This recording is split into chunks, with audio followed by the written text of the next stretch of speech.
How to reset your Bank of America online banking password.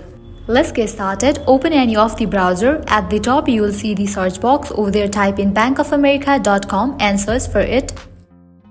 With that, you will land to the official website of Bank of America. Now from this page, you can easily log into your account. All you have to do is type in your user ID and password. In the case you have forgotten your password, you will see the option of forget ID or password. You have to click on this option.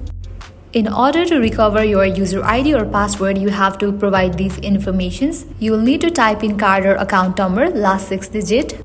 Likewise, social security number, SSN, or tax ID number, TIN. In the case you don't have SSN or TIN, you can click on this option and get it.